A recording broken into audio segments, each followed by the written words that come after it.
जय माता दी। साथियों, माँ जगदम्बा आप सभी पर अपनी कृपा बनाए रखे।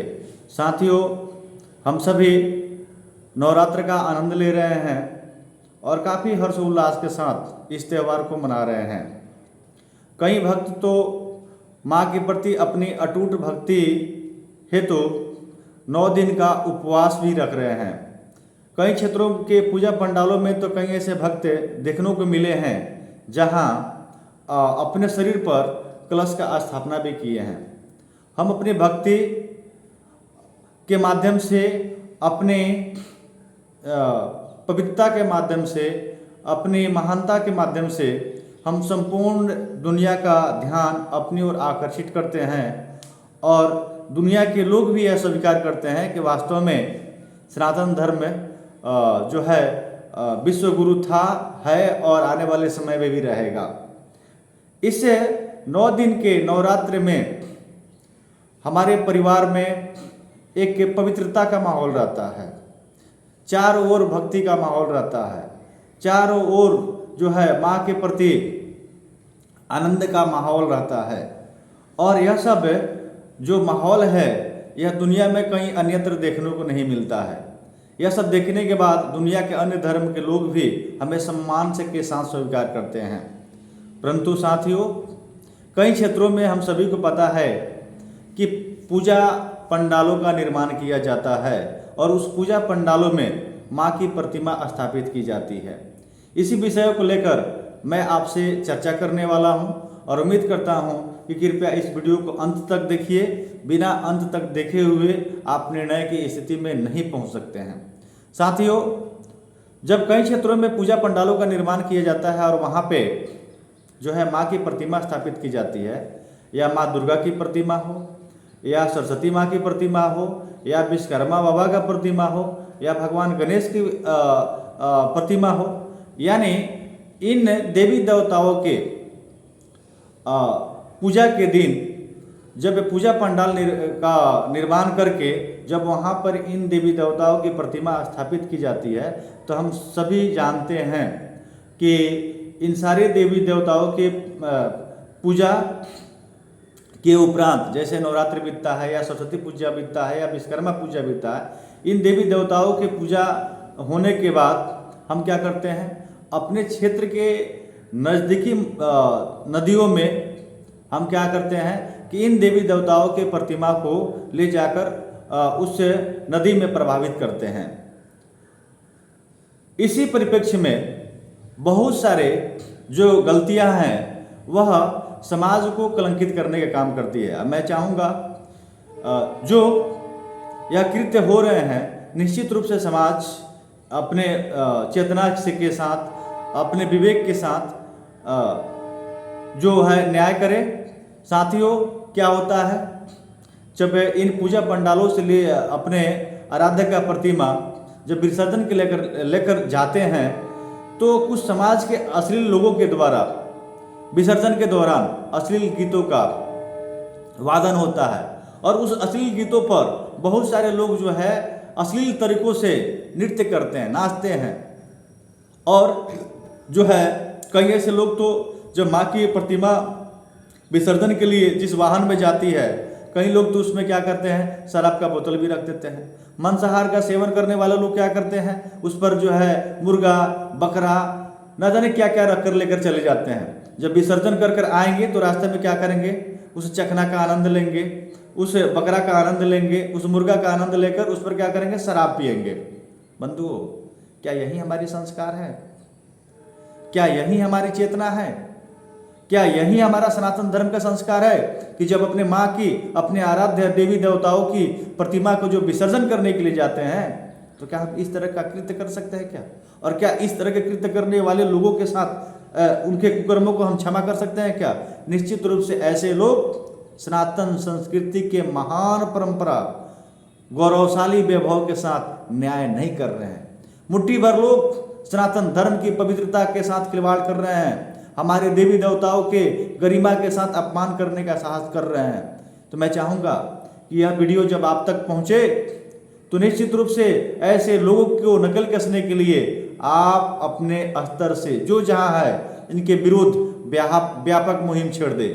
इन्हें मुंहतोड़ जवाब देने के लिए, इनको एक्सपोज करने के लिए आप अपने स्तर से अपने माँ के प्रति यदि आप जो है माँ के प्रति पूर्ण निष्ठा रखते हैं, माँ के प्रति आपकी भक्ति अटूट है, तो निश्चित रूप से ऐसे लोगों के विरुद्ध आपका आवाज उठना जायज है। साथियों, जब हमारे परिवार में जब हम अपने बहन बेटियों की विदाई करते हैं तो क्या किस गम का माहौल रहता है। परिवार के लोग की आंखें आंसुओं से भर जाती है जब उनके परिवार से अपने बहन बेटियों की विदाई होती है। परिवार में जो जहां है सबके हृदय में पीड़ा होती है कि हमारे परिवार से हमारी बहन बेटी जा रही है।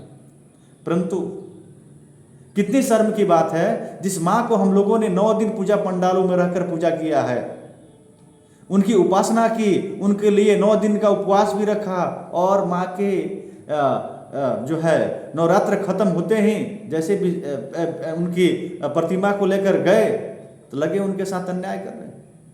कितना पीड़ा होता होगा माँ को। यह सब दृश्य जब माँ देखती होंगी तो कितना कष्ट पहुंचता होगा। जब आप अपने परिवार के साथ जिस प्रकार न्याय करते हो, अपने बहन बेटियों के साथ जिस प्रकार न्याय करते हो, उसी प्रकार का न्याय अपने देवी देवता के साथ क्यों नहीं करते हो। इसके लिए कौन जो तो है तुमको मजबूर कर रहा है कि तुम ऐसा मत करो।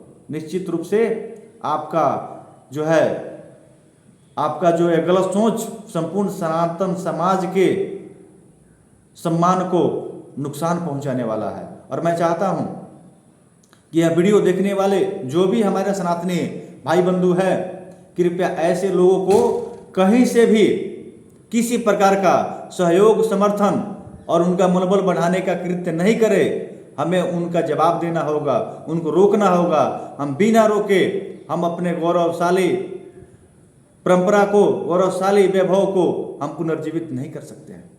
साथियों, मेरा मानना है कि हम पूजा जब समाप्त करते हैं तो मां की प्रतिमा को सम्मान के साथ क्यों नहीं विसर्जित करते हैं।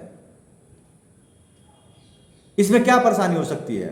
मैं नहीं बोल रहा हूं कि आप जब मां की प्रतिमा जब विसर्जन के लिए जाती है तो आप जो है वहां पर गम वाला गीत बजाइए, ऐसा भी मैं नहीं बोल रहा हूं। मैं बोल रहा हूं कि जैसे मां जगदम्बा के लिए, मां दुर्गा के लिए जो संगीत योग्य है आप उन्हें बजा सकते हैं।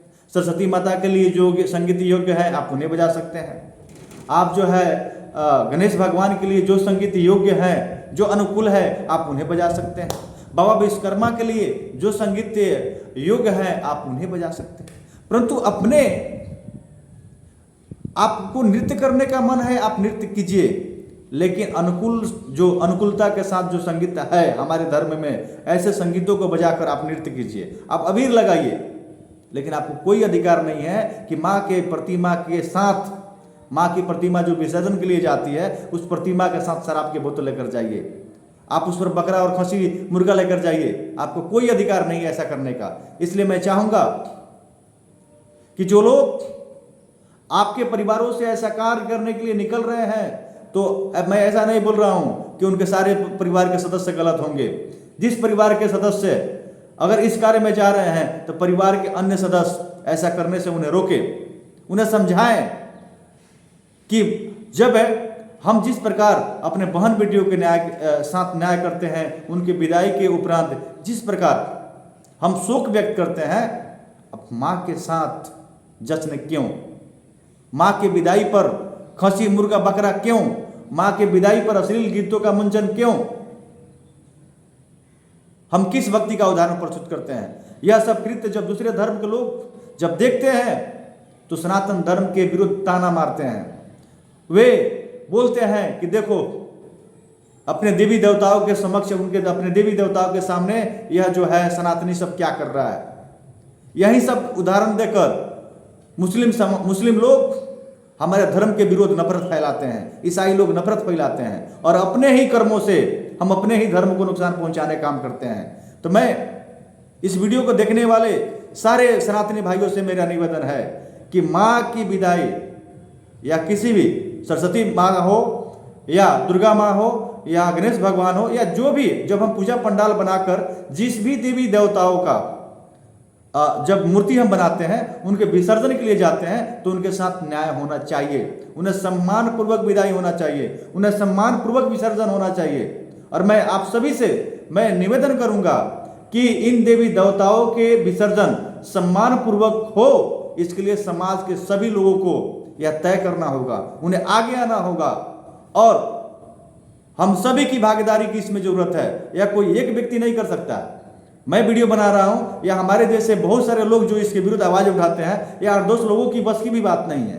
समाज के सारे लोगों की भागीदारी की आवश्यकता है। जिस प्रकार समाज के सभी लोग इन सारे देवी देवताओं के प्रति भक्ति जो है भक्ति का भाव रखते हैं, भक्ति दिखाते हैं, तो आपको भी अब इन गलत लोगों के विरुद्ध शक्ति भी दिखाने की जरूरत है।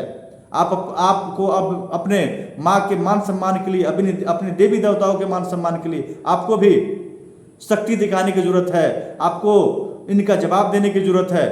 इन्हीं तमाम आपसे जानकारियों को देते हुए मैं दिग्विजय पार्थ आपसे हाथ जोड़कर सहयोग की अपेक्षा रखता हूं। मैं आपसे भीख मांगता हूं कि अपने देवी देवताओं के मान सम्मान के लिए यूं ही चुप मत रहिए। आपकी चुप्पी इन अश्लील लोगों को मनोबल को बढ़ा रहा है। उन्हें रोकिए, उन्हें रोकना होगा, नहीं तो हम दुनिया के सामने अपनी संस्कृति के सम्मान को नहीं बचा सकते हैं। मैं आपसे पुनः निवेदन करूंगा कि अपने मान सम्मान के लिए, अपने संस्कृति, अपनी देवी देवताओं के मान सम्मान के लिए आप सभी को आगे आना होगा। इन सभी तमाम जानकारी को साथ मैं विदा लेता हूं। जय माता दी, वंदे मातरम, जय श्री राम।